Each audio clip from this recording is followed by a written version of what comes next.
Hello everyone, TTL channel में आपका स्वागत है। आज हम बात करने वाले हैं कि ऐसे बिजनेस के बारे में जो कि फ्यूचर ओरिएंटेड बिजनेस है, यानी कि पीओपी। फ्यूचर ओरिएंटेड बिजनेस क्या होता है कि जिसके आने वाले फ्यूचर के अंदर बहुत ज्यादा डेवलपमेंट के चांसेस होते हैं। तो ऐसे कौन सा बिजनेस है या फिर ऐसा कौन सा सेक्टर जो कि आने वाले समय में बहुत ज्यादा ग्रो कर सकता है। रिसेंटली अगर बात करें तो गवर्नमेंट ऑफ इंडिया ने भी इस सेक्टर्स के बारे में काफी अच्छे अनाउंसमेंट्स किए। तो ऐसा कौन सा सेक्टर है, बात करें तो मोटा मोटी 8 से 10 सेक्टर्स के ऊपर हम बांट सकते हैं पूरे स्टॉक मार्केट को। तो इस सेक्टर्स में जो काम आता है वो आता है टेक्नोलॉजी। टेक्नोलॉजी आने वाले फ्यूचर का एक बहुत ही इंपॉर्टेंट रोल प्ले करने वाला है। तो टेक्नोलॉजी में दो तीन चीजें मेन होती है। एक तो मोबाइल फोन्स हो गए और एक ईवी काम हो गए, यानी ईवी बैटरीज हो गए या फिर ईवी मोटर्स हो गए। मोबाइल फोन में और ईवी बैटरीज, इन दोनों चीजों में एक चीज कॉमन होती है, उनका नाम है चिप्स। और चिप्स के मैन्युफैक्चरिंग में जो सबसे इंपॉर्टेंट पार्ट जो काम आता है वो है सेमीकंडक्टर्स। तो सेमीकंडक्टर मैन्युफैक्चरिंग करना कोई आम बात नहीं, क्योंकि सेमीकंडक्टर मैन्युफैक्चरिंग करने के लिए बहुत ज्यादा कैपिटल की जरूरत पड़ती है।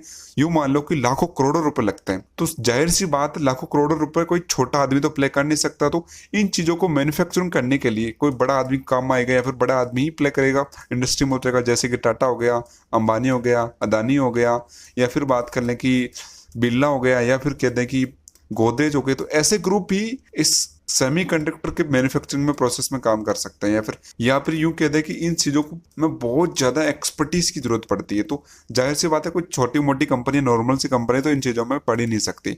अगर अभी बात करें तो अपने आईटी मिनिस्टर अश्विनी वैष्णव, जो कि कंटिन्यू रहे पिछली बार, जैसे कि रेलवे मिनिस्टर रहे, उन्होंने भी रिसेंटली बोला था कि इंडिया जो है अभी मैन्युफैक्चरिंग स्टार्ट करने वाला है सेमी कंडक्टर के बारे में। और उनका कहना है कि अभी इंडिया जो है वो ग्लोबली प्लेयर बन सकता है। अभी बात करें तो अभी ताइवान सबसे ज्यादा मैन्युफैक्चरिंग करता है सेमी, और जो सब जीडीपी में मैन्युफैक्चरिंग करने के अंदर ताइवान का सबसे बड़ा हिस्सा भी है सेमीकंडक्टर्स का। तो ऐसे कौन कौन से शेयर्स होने वाले हैं जो कि आने वाले टाइम में बहुत ज्यादा डेवलपमेंट कर सकते हैं, उनकी स्टडी करने की कोशिश करते हैं। तो सीधी सी बात, डिस्क्लेमर ले लो, या फिर कोई भी स्टॉक रिकमेंडेड या फिर एडवाइस नहीं लेना हो तो लो, ये अपने हिसाब से देख लेना जो बात करनी है। अब बात करते हैं हम सीजी पावर इंडिया या फिर इंडस्ट्री सॉल्यूशंस की। सबसे पहले ये वाले स्टॉक्स है सीजी पावर इंडस्ट्री स्टॉक्स। अभी बात देखिए तो 5 सालों के अंदर ऑलमोस्ट 34 टाइम्स हो चुका है। सीजी पावर के अंदर जो सबसे अच्छी बात मेरे को लगती है वो लगती है मुरुगप्पा ग्रुप। ये ग्रुप देखे तो ये ग्रुप ऑलमोस्ट पेरेंट कंपनी है, साल 1900 से स्टार्ट हो चुकी है। ऑलमोस्ट देखे तो 124 साल पुरानी कंपनी है और काफी रेपुटेड कंपनी है। यही company parent company CG power की, तो काफी अच्छी बात है। सीजी पावर की अगर बात करें तो अभी रिसेंटली हमें देखने को मिलता है, न्यूज भी देखने को मिली थी कि जो गुजरात की सेमीकंडक्टर यूनिट है इसमें कंस्ट्रक्शन का काम चल रहा था।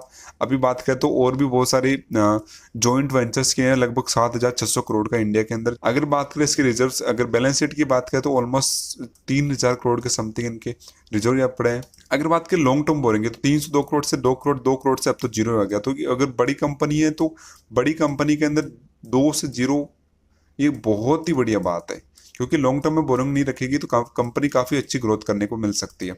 अभी बात करें तो मार्केट कैपिटलाइजेशन की बात करें तो ऑलमोस्ट 1,17,539 करोड़, यानी कि काफी बड़ी कंपनी है। और मैंने पहले कहा था कि सेमीकंडक्टर मैन्युफैक्चरिंग करना कोई छोटी बात नहीं है। सेमीकंडक्टर मैन्युफैक्चरिंग करने के लिए काफी पैसे की जरूरत पड़ती है। पर अभी बात कर लेते हैं इसके प्रमोटर के हिस्से के बारे में। तो प्रमोटर्स की बात करें तो 58% यहाँ पर हिस्सा है।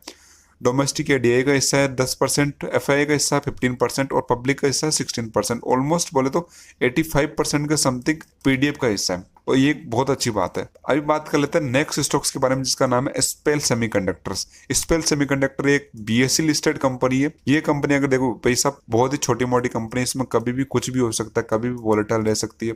इसकी बात करें तो मार्केट की भी बात करें तो 1,086 करोड़ रुपए, सब 1,086 करोड़ कुछ नहीं होता। 5-10 करोड़ के भी लगा दिए ना तो इस कंपनी के अंदर लोअर सर्किट और अपर सर्किट लग सकता है। कभी भी अगर थोड़ा सा भी बाइंग आ गई ना तो अपर सर्किट लगना स्टार्ट हो जाएंगे, या फिर थोड़े से भी लोगों ने सेल करनी है तो लोअर सर्किट लग जाएंगे। तो हमें इन सब चीजों को देखते हुए, अच्छे से स्टडी करते हुए इस चीजों में इन्वेस्ट करना है। अगर बात करें, देखो पिछले भी देखो थोड़े से के अंदर लोअर सर्किट नहीं लग गए, क्योंकि ये कंपनी क्योंकि ये कंपनी हाई रिस्क की कंपनी में कैटेगरी में आती है, ऐसी कंपनीज।